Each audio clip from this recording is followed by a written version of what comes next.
ഏതാണ്ട് വൈകുന്നേരമായ സമയത്താണ് രണ്ട് സഖാക്കൾ മുന്നിലേക്ക് വന്നത്. ലാൽ സലാം PJ. ആരാ? ഒരാൾക്ക് സഖാവിനെ ഒന്ന് കാണണം എന്ന്. ആർക്കാ?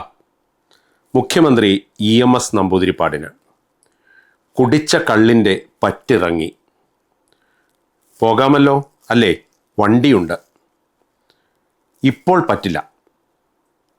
സഖാവേ, മുഖ്യമന്ത്രി നാളെ രാവിലെ കാണാം. എറണാകുളം ഗസ്റ്റ് ഹൗസിലല്ലേ? അതെ. വന്ന സഖാക്കൾ തിരിച്ചുപോയി. പ്രഭാതം. കുളിച്ച് തയ്യാറായി ഗസ്റ്റ് ഹൗസിലെത്തി. ആരോ ഒരാൾ മുഖ്യമന്ത്രിയുടെ മുന്നിലേക്ക് ഓടി. പത്രപാരായണത്തിലായിരുന്നു അദ്ദേഹം. അല്പം കഴിഞ്ഞ് അദ്ദേഹത്തിൻ്റെ മുന്നിൽ. PJ ആൻ്റണി അല്ലേ? അതെ. ഇരിക്കൂ. വേണ്ട സാർ, ഒരു നാടകം വേണമായിരുന്നു. പാർട്ടിയെ വളർത്തുക എന്നതാണ് ഉദ്ദേശം. ആലോചനയിലാണ്ട് നിന്നു. സംഗീതവും നാടകവും മനുഷ്യഹൃദയങ്ങളിൽ സ്വാധീനം ചെലുത്തുന്നത് പോലെ മറ്റൊന്നിനും കഴിയില്ലല്ലോ. ആലോചിക്കാം സാർ. നിശബ്ദ നിമിഷങ്ങൾ. പുതിയൊരു നാടകം. അതെത്ര കാലത്തിനുള്ളിൽ തരാൻ കഴിയും? നിമിഷനേരം ആലോചനയിലാണ്ടു. എന്തെങ്കിലും പ്രശ്നമുണ്ടോ? നാളെ തരാം സാർ. EMS അതൊരു വീൺവാക്കായേ എടുത്തുള്ളൂ. നാടകമാണ്, ഫുൾ ലെങ്ത് നാടകം. അദ്ദേഹം പതിയെ ചിരിച്ചു. ആവശ്യത്തിന് സമയമെടുത്തോളൂ.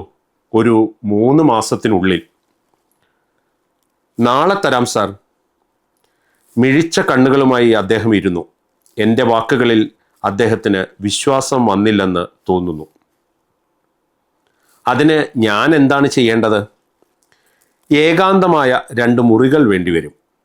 എഴുതാൻ കഴിവുള്ള 2 ചെറുപ്പക്കാരെയും. അദ്ദേഹം ഗസ്റ്റ് ഹൗസിൽ തന്നെ 2 മുറികൾ ഏർപ്പാടാക്കി. ചുറുചുറുക്കുള്ള 2 ചെറുപ്പക്കാരെയും. പ്രഭാതത്തിൽ കുളിച്ച് പുതിയ ജൂബ ധരിച്ച് EMSൻ്റെ മുന്നിൽ പ്രത്യക്ഷപ്പെട്ടു. എന്താ ആൻ്റണി? ഞാനിത് അങ്ങയെ ഏൽപ്പിക്കാൻ വന്നതാണ്. എന്ത്? നാടകം. വിമോചനം. ഇത്ര പെട്ടെന്നോ? EMSൻ്റെ കണ്ണുകൾ അത്ഭുതം കൊണ്ട് വിടരുന്നതും മുഖം പ്രകാശമാനമാകുന്നതും ശ്രദ്ധിച്ചു നിന്നു. അദ്ദേഹം അത് പേജുകൾ മറിച്ച് വായിക്കുവാൻ തുടങ്ങി. ഞാൻ പുറത്തിറങ്ങി ചായ കുടിച്ച് വരാന്തയിൽ കാത്തിരുന്നു. മണിക്കൂറുകൾക്ക് ശേഷം വീണ്ടും EMSന് മുന്നിൽ. നാടകം ഞാൻ വായിച്ചു. എനിക്ക് ഇഷ്ടമായി. കേരളം കണ്ട കലാകാരന്മാരിൽ മഹാപ്രതിഭയായിരുന്ന PJ ആൻ്റണിയെക്കുറിച്ച് എഴുത്തുകാരായ ജോസഫ് വൈറ്റിലയും ജോഷി ജോർജും ചേർന്ന് എഴുതിയ ഭരതനടനം എന്ന ജീവചരിത്ര നോവൽ ഇത്തരത്തിലുള്ള അനവധി ജീവിത സന്ദർഭങ്ങൾ കൊണ്ട് ജീവസുറ്റതാക്കുന്നതാണ്. PJ ആൻ്റണി എന്ന മനുഷ്യനെയാണോ, അദ്ദേഹത്തിലെ ലഹരിയായിരുന്ന സർഗജീവിതത്തെയാണോ നമ്മൾ കണ്ടുമുട്ടുന്നത് എന്ന് ചോദിച്ചാൽ ഉത്തരം പറയുക അസാധ്യമാണ്. നിന്റെ നോട്ടത്തിൽ ഈ കുഞ്ഞ് ആണാ പെണ്ണാ? എനിക്കറിയൂല. എന്നാ ഞാൻ പറയട്ടെ, എൻ്റെ നോട്ടത്തിൽ ഇതൊരു ആങ്കൊച്ച. ആങ്കൊച്ചാണ്. നമ്മക്കിവൻ എന്ത് പേരിടണം? അതൊക്കെ കൊച്ചിൻ്റെ അപ്പൻ്റെ ഇഷ്ടം. നമുക്കിവനെ അന്തോണി എന്ന് വിളിച്ചാലോ? അതെന്താ അന്തോണിക്കിത്ര പ്രത്യേകത? ഞാൻ അന്തോണീസ് പുണ്യവാളൻ്റെ ഒരു ഭക്തനാണ്. ആണാണെ അന്തോണിന്നിടാന്ന് ഞാൻ നേർച്ചയും നേർന്നു പോയി.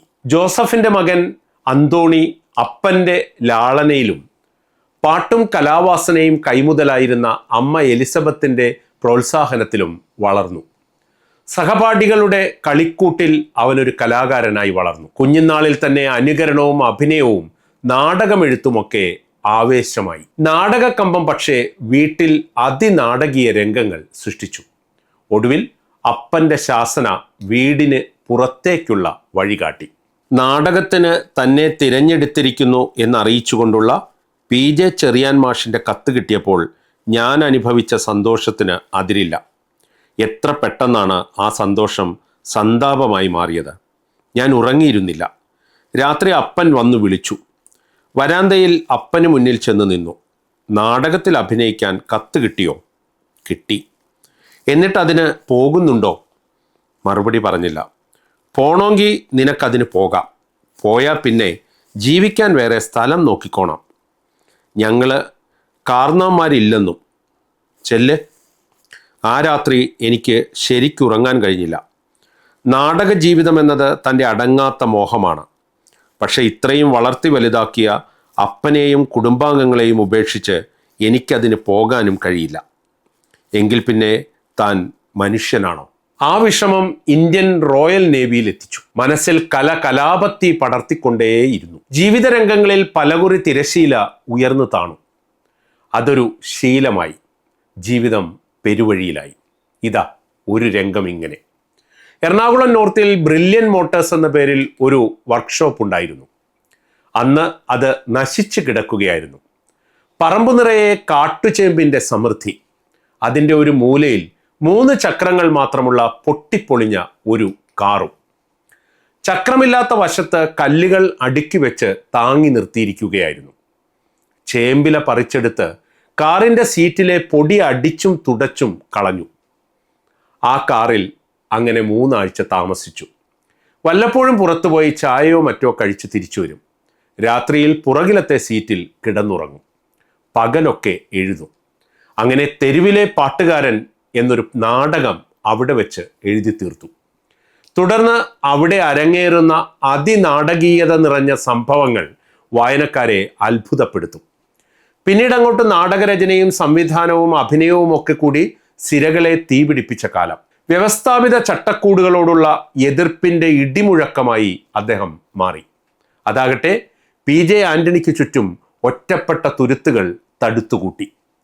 അങ്ങനെ ഇരിക്കെയാണ് നനഞ്ഞുപോയ ആ ജ്വാലയെ തേടി സഹനടൻ കൂടിയായ മുത്തയ്യ എത്തുന്നത്. PJയുടെ തടസ്സവാദങ്ങളെല്ലാം മുത്തയ്യയുടെ സ്നേഹത്തിന് മുന്നിൽ വിലപ്പോയില്ല. PJയെ മുത്തയ്യ എറണാകുളത്തെ വുഡ്ലാൻഡ്സ് ഹോട്ടലിൽ എത്തിച്ചു. വുഡ്ലാൻഡ്സിൽ ഒരു മുറിയിൽ 2 പേരുണ്ടായിരുന്നു.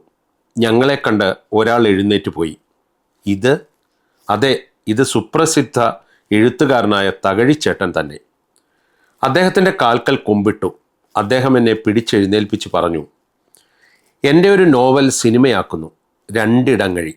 അതിലെ നായകൻ കോരൻ എന്ന പുലയ യുവാവിനെ ആന്റണി അവതരിപ്പിക്കണം എന്നാണ് എൻ്റെ ആഗ്രഹം. സാർ. പറഞ്ഞോളൂ. ലോകത്തിൻ്റെ മുന്നിൽ ഞാനൊരു ധിക്കാരിയായ കമ്മ്യൂണിസ്റ്റാണ്, കോരനെ പോലെ. നോവൽ വായിച്ചിട്ടുണ്ടല്ലേ? ഒന്ന് ഓടിച്ചു നോക്കിയിട്ടുണ്ട് സർ. ഓടിച്ചു നോക്കാൻ ആന്റണിക്ക് കഴിയില്ല. അത് ആന്റണിയുടെ പ്രകൃതമല്ല. ഞാൻ തന്നെയാണ് ഇതിൻ്റെ തിരക്കഥയും സംഭാഷണവും എഴുതിയിരിക്കുന്നത്. ഇതിൻ്റെ പ്രൊഡ്യൂസർ ആരാണെന്ന് എനിക്കറിയില്ല. സുബ്രഹ്മണ്യ സ്വാമി. അദ്ദേഹമാണ് നിങ്ങൾ വരുമ്പോൾ പുറത്തേക്ക് ഇറങ്ങിപ്പോയത്. 2 ഇടങ്ങഴിയിൽ തുടങ്ങിയ സിനിമാ ജീവിതം 75ഓളം സിനിമയിലെ വേറിട്ട വേഷങ്ങളിലൂടെ PJയെ വെള്ളിത്തിരയിലെ ഒഴിവാക്കാനാവാത്ത താരമാക്കി. അങ്ങനെ ഇരിക്കെയാണ് ഒരു ദിവസം ആ കത്ത് കയ്യിൽ കിട്ടിയത്. പ്രിയപ്പെട്ട ആന്റണി, എനിക്കൊരു ചെറിയ സിനിമ ചെയ്താൽ കൊള്ളാമെന്നുണ്ട്. അതിൽ ഒരു വെളിച്ചപ്പാടിൻ്റെ വേഷമുണ്ട്. അത് ആന്റണി തന്നെ ചെയ്യണമെന്നാണ് എൻ്റെ ആഗ്രഹം. മറുപടി ഈ ആൾവശം കൊടുത്തയച്ചാൽ ഉചിതം എന്ന് MT. സിനിമാ ലോകം വെറുത്ത് മദിരാശി വിട്ട് ഓടിപ്പോന്നവനാണ് ഞാൻ. അങ്ങോട്ടാണ് വാസു വീണ്ടും ക്ഷണിക്കുന്നത്. എന്തു ചെയ്യും? ഒരു തീരുമാനത്തിലെത്താനാകുന്നില്ല. വളരെ വശ്യമാണ് വാസുവിൻ്റെ രചനാരീതി. ചില കഥാപാത്രങ്ങളാകാൻ ഞാൻ മോഹിച്ചിട്ടുമുണ്ട്. വാസു ഒരു കഥാപാത്രമായി എന്നെ സങ്കല്പിക്കുമ്പോൾ അതിൽ കാമ്പ് കാണും. കലാബോധമില്ലാത്ത ഒത്തിരി വിവരദോഷികളോടൊപ്പം ജോലി ചെയ്യേണ്ടി വന്നതുകൊണ്ടാണ് ഞാൻ ആ രംഗം ഉപേക്ഷിച്ചത് തന്നെ. വാസുവിൻ്റെ സിനിമാ ലോകത്ത് അങ്ങനെയൊന്നും ഉണ്ടാവുകയില്ലെന്ന് കരുതാം. പ്രിയപ്പെട്ട വാസു, എന്താ വേണ്ടതെന്ന് വെച്ചാൽ നിശ്ചയിച്ചോളൂ, ഞാൻ വരാം എന്ന് PJ ആന്റണി. നിർമാല്യത്തിലെ വെളിച്ചപ്പാട് ഭരത് അവാർഡിൻ്റെ ചുവപ്പ് പരവതാനിയിലേക്ക് PJ ആന്റണിയെ ആനയിച്ചു.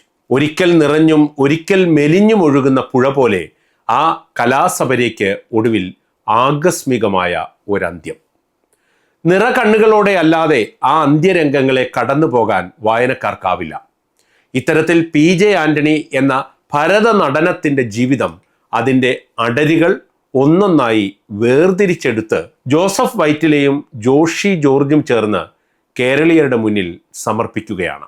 വായന അവസാനത്തിലേക്ക് എത്തുമ്പോൾ ആ കലാഹൃദയത്തിന് മുന്നിൽ നാടകാന്ത്യത്തിൽ എന്ന പോലെ നാം സ്വയം മറന്ന് കൈയടിക്കുകയോ നിശബ്ദനാകുകയോ കണ്ണീർ പൊഴിക്കുകയോ ചെയ്തെന്നിരിക്കും.